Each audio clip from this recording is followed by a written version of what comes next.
En este país, Milei es Estados Unidos, Israel y el sionismo. Irán, ¿quién es? ¿Quién es Irán en la Argentina? Yo soy Irán. Venía.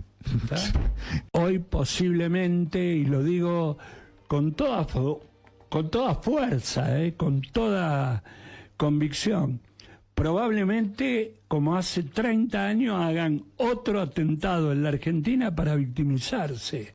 Van a hacer un atentado en la Argentina porque la única que les queda es la victimización, ¿no? Y van a hacer estos tipos nuevamente. Hoy está recontraprobado que hace 30 años estos atentados lo hicieron la CIDE y el Mossad. Claramente, Hoy la obra que está haciendo el sionismo en la Argentina... Bueno, lo que hizo fue horrible. Más allá de eso, está mintiendo porque la justicia argentina determinó que los responsables del atentado en la AMIA fueron los iraníes. Fue uno de los que Israel y Estados Unidos mataron en este operativo conjunto que desató lo que está ocurriendo hoy en Medio Oriente. A propósito del 7 de octubre, ese ataque de Hamas que empezó toda que fue lo que inició toda esta guerra. Horacio, la verdad, de Delía, una opinión tuya me parece oportuna, teniendo en cuenta que Delía sigue siendo para un sector del kirchnerismo importante.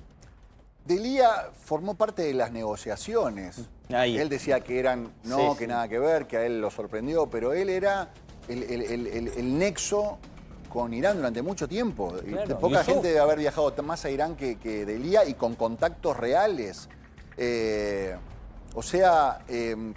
A ver, Delía formó parte de esa negociación del memorándum de entendimiento con Irán. La persona que firmó por parte de Irán o que estaba interesada que esto pasara, que era Ahmadinejad, supuestamente, según lo que dicen las fuerzas de seguridad israelíes, fue uno de los blancos, ¿no? Claro. Era una de las personas que Estados Unidos e Israel consideraban de riesgo, terroristas, que formaban parte de esa cúpula que tomaba decisiones en este régimen, más allá de que ya no era el presidente, digamos. Esa persona y ese grupo de gente es el que durante tanto tiempo Delía nos quiso convencer que eran los buenos, que había que firmar ese acuerdo. Cristina estaba de acuerdo con todo eso, parte del kirchnerismo estaba de acuerdo, gran parte estaba de acuerdo con todo eso. Y parte de la sociedad pensaba que esa era una salida y seguían votando por esa clase de gente. Yo creo que Delía ahora termina siendo casi como para consumo irónico, digamos. Claro, Delía quedó como autopercibido el portavoz del régimen de Irán en la República Argentina. Horacio, querido, el gusto siempre de compartir con vos este pase. Nacho. Me meto de lleno en la guerra. Un abrazo, nos reencontramos mañana. Hasta mañana. Bueno, está conectado Gabriel Ventasgal, que es analista internacional a propósito de lo que estamos contando, la extrema tensión en Medio Oriente, lo que se está viviendo allí, obviamente con ataques de Estados Unidos e Israel y también con réplicas e intentos y promesas de venganza de Irán. Gabriel, ¿cómo estás? El gusto en saludarte. Bien, ¿me permitís agregar algo importante sobre Delía? Sí, por supuesto, ¿cómo no?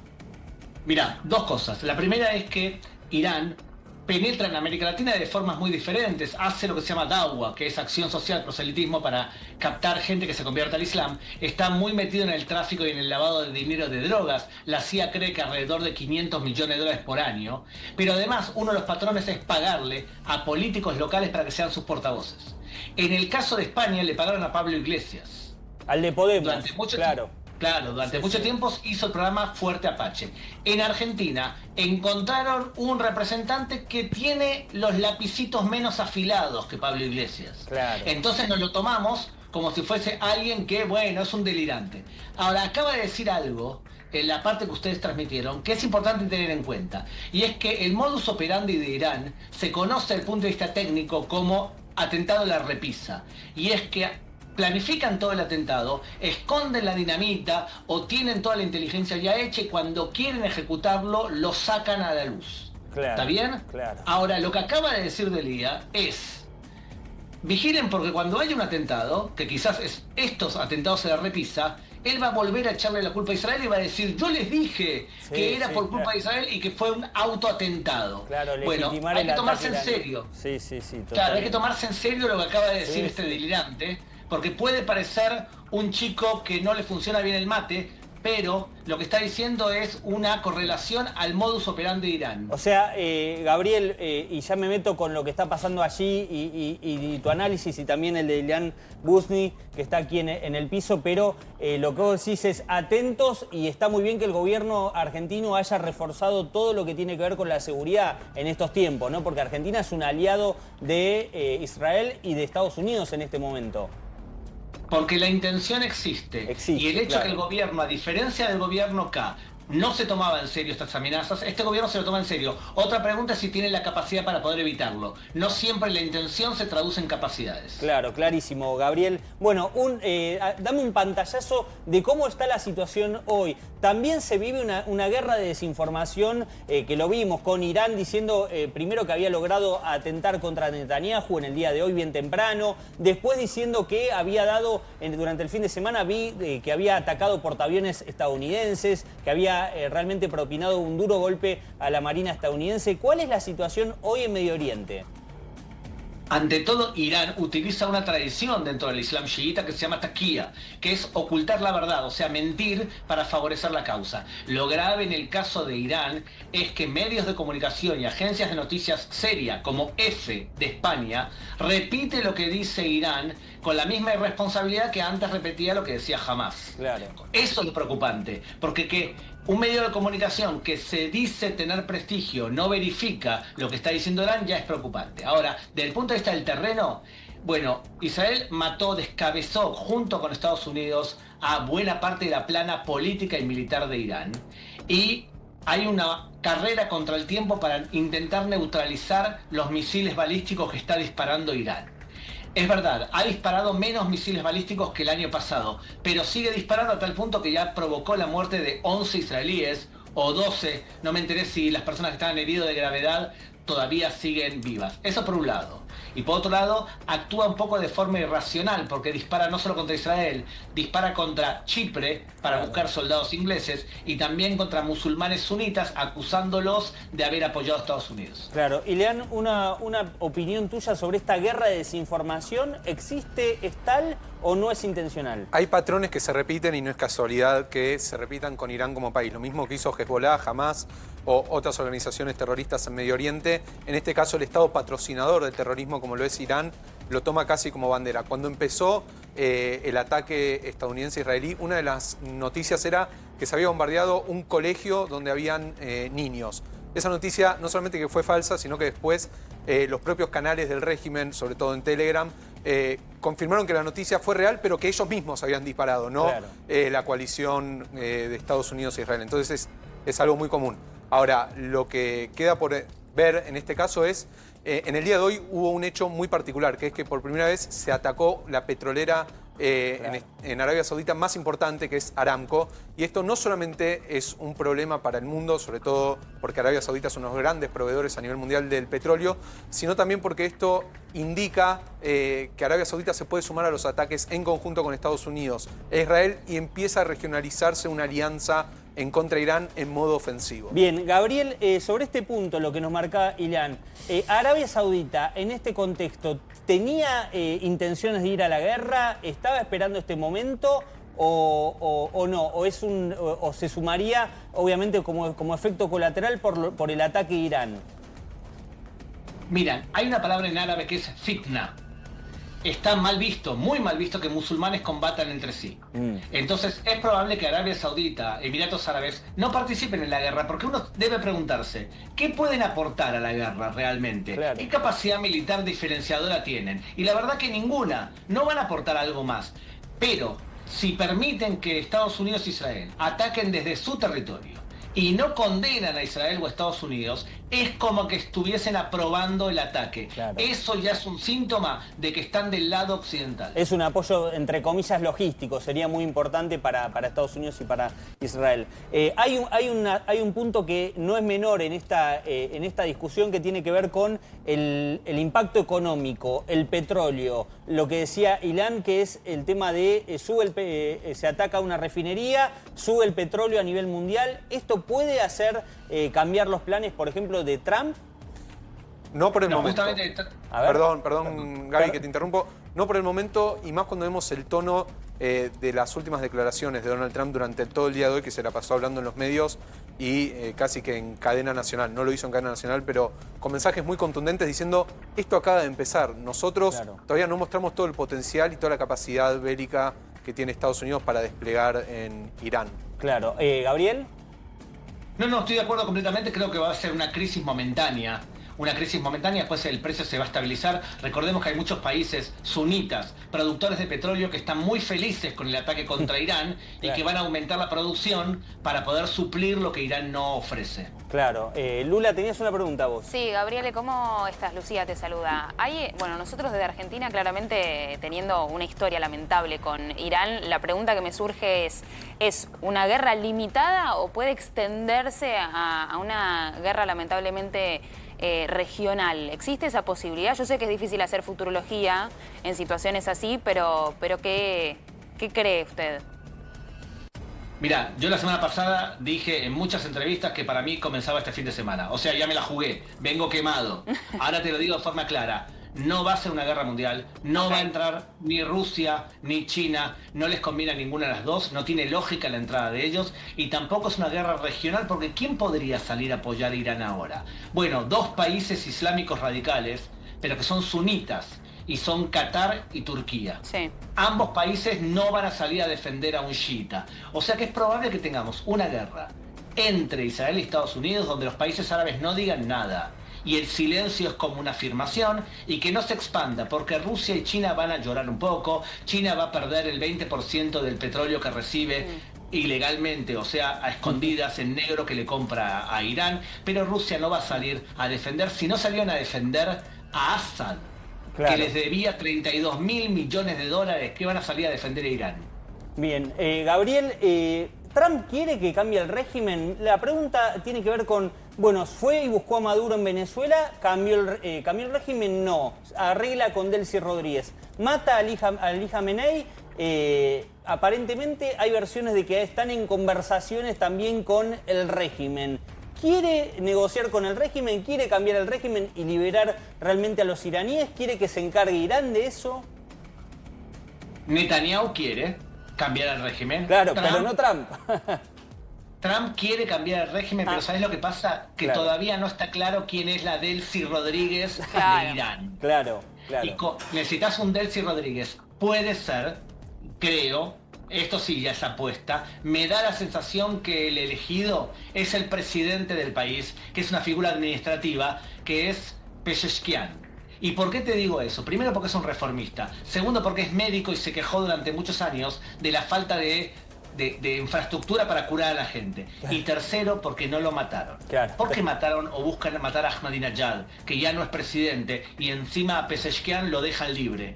Creo yo que el que tiene más boletos para ser Delcy Rodríguez iraní es el presidente actual. Perdón, ¿pusiste en duda la muerte de Ahmadinejad? ¿No está confirmada su muerte? Distintos medios lo daban por hecho. Yo escuché, vi un New York Post confirmándolo. ¿No está confirmado entonces? Yo escuché ambas versiones. Puede ser efectivo. Escuché ambas versiones, por eso lo puse, no lo dije en forma terminante. Pero sí. Puede ser que esté muerto, pero fíjate que matan a alguien que dejó de ser presidente hace muchísimo tiempo y dejan vivo al presidente actual, porque justamente el presidente actual puede ser alguien moderado. Muy interesante este punto, Gabriel. Esta información que está dando Gaby empezó a circular hace poco menos de 2 horas con fuerza en las redes sociales, cuando muchos periodistas de muchas cadenas, ya sea de Medio Oriente o de fuera de Medio Oriente, lo estaban dando como algo confirmado, pero lo que queda claro es que todos los que son funcionarios del régimen y que tienen o tuvieron poder o pueden retornar al poder como lo intentó Ahmadinejad a través de un golpe de Estado, son blanco de los ataques israelo-estadounidenses. Claro. A ver, Spillman, tenías una pregunta. Sí, les quería preguntar a ambos, primero a Gabriel y después a nuestro invitado aquí en el piso, ¿cómo ven en Israel en este momento? Porque por primera vez se vieron ataques muy concretos, sobre todo en Tel Aviv y algunos, y sobre todo, estamos hablando mucho de Estados Unidos, pero también cómo está hoy el ejército de Israel, el CFDI, digo que vienen sosteniendo una guerra de hace más de 2 años y pico, ¿no? Mirá, si lo comparás con los misiles que disparó Irán el año pasado, está mucho mejor. Fíjate que está disparando menos cantidad de misiles. Es verdad, aquel que supera el 90-92% de éxito que tiene el sistema Flecha, evidentemente si te cae un misil de 500 kilos de explosivos, destruye tu casa si la casa encima no está muy bien construida o es antigua. Ahora, yo te puedo asegurar que tanto la oposición como el gobierno, como la población de Israel entiende que es el momento histórico de derrocar al régimen iraní, porque está sin defensas, la población se queja, hay una crisis económica y está Donald Trump. Por lo tanto, si lo que la población israelí debe hacer es meterse al refugio y combatir hoy, lo va a hacer porque nadie quiere legarle al hijo la responsabilidad de enfrentar a alguien que dice claramente que te quiere destruir. Sí, y agrego a esto que hay una lectura geopolítica de por qué se lleva adelante ahora. Cuando se habla de Irán, se habla de un pulpo con sus tentáculos que se extendieron en Medio Oriente. Si todos los tentáculos cayeron en estos 2 años, después de lo que fue la invasión de Hamás, orquestada, ideada, financiada por Irán, también cayó Hezbollah. Los hutíes desde el Yemen están debilitados. Kataib Hezbollah, que son pequeñas aldeas en Irak que también responden a Hezbollah, que responde a Irán. Fueron todos estos tentáculos cortados, se entendía que era el momento para ir por la cabeza. Solo para que tomemos dimensión de lo que representa esta guerra. Hoy en día la bolsa de Tel Aviv tocó uno de sus máximos históricos, mientras que el rial, la moneda iraní, se devaluó de 40.000 riales contra $1 a inicio de esta guerra en enero a hoy en día 1.700.000 riales por $1 iraní. Eso también habla de la fragilidad que tiene Irán como país. Bien, Agus, mientras tanto busca el momento en el que le hackearon la televisión iraní para pasar el mensaje de Trump y de Netanyahu. Eso es tremendo y eso también habla de lo que quieren ambos líderes para el pueblo iraní. Hubo festejos cuando mataron a Ali Khamenei, hubo festejos en las calles, festejos en las casas, hubo videos en redes sociales. Parece estar despertando o creyendo que puede... mira, esta es la imagen, es contundente de cómo hackearon la televisión iraní las autoridades. Sí, me decía Cilian. Y te agrego, esta idea que tiene a veces el régimen de mostrar un sentimiento que se está ganando la guerra, y por eso antes de que hable Netanyahu se muestran imágenes de golpes precisos a lugares estratégicos del régimen de Irán y después ponen estas palabras dobladas en farsi. La voz es la de Netanyahu, pero está el discurso doblado con inteligencia artificial en farsi para que lo puedan escuchar todos, incluso quienes no hablan en inglés, en este caso, como si fue transmitido el mensaje de Donald Trump. Acá el mensaje claramente es: estamos haciendo nuestra parte, también necesitamos de ustedes al pueblo iraní, ¿no? Gabriel, ¿qué pensás vos? Claro, lo que pasa es que si a vos te mataron ya, durante el último año, entre 30.000 a 60.000 personas, claro, y tu dirigencia política está en el exilio, y la única figura más o menos dominante es el Shah de Irán, claro, la gran pregunta es si tenés la población con el deseo y la contundencia para seguir luchando, y si tienen unos líderes que los puedan movilizar. Cuanto más Israel y Estados Unidos transmitan que el régimen es endeble, más lo van a alentar a la población a que es posible tomar el poder. Por eso es probable que haya una continuación. Y otra cosa importante, hay un cambio de estrategia que algunas personas que critican a Donald Trump no captan. Claro. No es una estrategia de invasión terrestre donde soldados norteamericanos e israelíes van a tomar el poder. Lo que es un ataque desde el aire, lo mismo que hicieron, lo que están haciendo de hecho parecido en Cuba o en Venezuela, claro, es promover que la población tome el control de sus países y actuar desde afuera debilitando el régimen. Para reducir daños. Ahora, también Gabriel, y también te pregunto a vos, Ilan, surgieron muchas versiones de que Israel había logrado infiltrar a la cúpula iraní con, infiltrando médicos, odontólogos que le ponían nanochips a las autoridades iraníes. ¿Qué hay de cierto de todo esto que es casi de película, de serie y de ciencia ficción? ¿Fue así? ¿Cómo pudieron dar tan quirúrgicamente con Ali Khamenei? Te lo digo de la vez pasada, ¿está bien? Porque ahora todavía no está claro todo lo que hicieron, claro, y se transforma en una especie de serie de James Bond. Claro. Pero la vez pasada, por ejemplo, cuando mataron a la cúpula de la Fuerza Aérea, los citaron a todos al mismo lugar, hackeando un montón de cuentas, y reunieron a todos juntos y bombardearon ese lugar. Claro. Entonces, vienen de ese hecho, o si te recordás el tema de los Vipers. O sea, sí, el servicio de inteligencia israelí, años, sí, claro, el servicio de inteligencia israelí, el Mossad, es bastante astuto. De hecho, el ataque que empezó este fin de semana se dividió en dos. Lo que tiene que ver con capacidades bélicas fue atacado principalmente por Estados Unidos. Claro. Y lo que tiene que ver con eliminar a la cúpula militar y política de Irán, lo ejecutó principalmente Israel. Claro. Irán... No me quepa la menor duda que esto que nos cuesta muchas veces creer habla de, evidentemente, un servicio de inteligencia que está a la altura de lo que representa tratar de desbaratar una organización que lleva en el poder 47 años. Esto es muy paradójico y claramente la información tiene que haber sido tan sensible como para que el inicio de esta guerra se hayan bombardeado 3 lugares al mismo tiempo, tanto norteamericanos como israelíes, para matar a no solamente el líder supremo, sino 48 altos mandos, sobre todo militares, descabezando la cúpula y dejando en shock. No hay evento en la historia de la humanidad, no hay guerra en la historia de la humanidad donde en 1 minuto, o en palabras de Trump, en 40 segundos se hayan matado a 40 generales del ejército y al líder supremo de una nación. Totalmente. Gabriel, contame cómo lo vive el pueblo de Israel todas estas cuestiones. Hoy hablé con Aryeh Kakowicz en la radio y él me decía, en Israel sabemos cuándo cae un misil, no sabemos cuándo pasa el colectivo, un poco usando el humor para graficar de que realmente están acostumbrados, lamentablemente, tristemente acostumbrados a los ataques de Hezbollah, de Irán, bueno, de tantos proxies de Irán. Pero, ¿cómo está viviendo esta situación en la que tal vez, como no ocurría en otros momentos, cae algún misil y logra vencer la cúpula de hierro? Todo departamento que fue construido después del año 91 tiene refugio antibombas en tu departamento. Claro. Entonces, en mi caso, por ejemplo, dormí ahí. Dormí con mis hijos en ese lugar para no tener que levantarme cada 2 horas y ni escuché las sirenas. Claro. Entonces, vos entras en una dinámica donde sabés lo que te espera, el teléfono te lo indica, tenés máximo comida y salís al baño entre alarmas. Si haces lo que el ejército te dice, que es entrar al refugio, y tu casa está más o menos construida de forma moderna, deberías protegerte y proteger a tu familia. Lamentablemente no es 100% seguro todo esto, pero ¿sabés qué? Lo que vemos es que hay una continuidad de la vida a través de, por ejemplo, la gente trabaja de su computadora. Claro. O bien, los chicos no van al colegio y dan máximo clases por Zoom. Es verdad, las calles están más vacías, pero cada tanto tiempo vos tenés un evento parecido a este. Claro. Y hay cierta rutina que el ser humano es un hombre de costumbre. Te acostumbras a ciertas cosas y sabés cómo prepararte de acuerdo a los peligros. Bien, ¿Spillman? Quería agregar para preguntarles a Gabriel y a Ilan, ¿qué quedó, si es que quedó algo del plan nuclear de Irán? Siempre vi varias notas donde se planteaba la idea de que llegaron con lo justo. ¿Era tan así, Gabriel y Ilan? ¿Qué mirada tenían? ¿Llegó con lo justo Estados Unidos con Israel antes de que Irán provoque una guerra nuclear?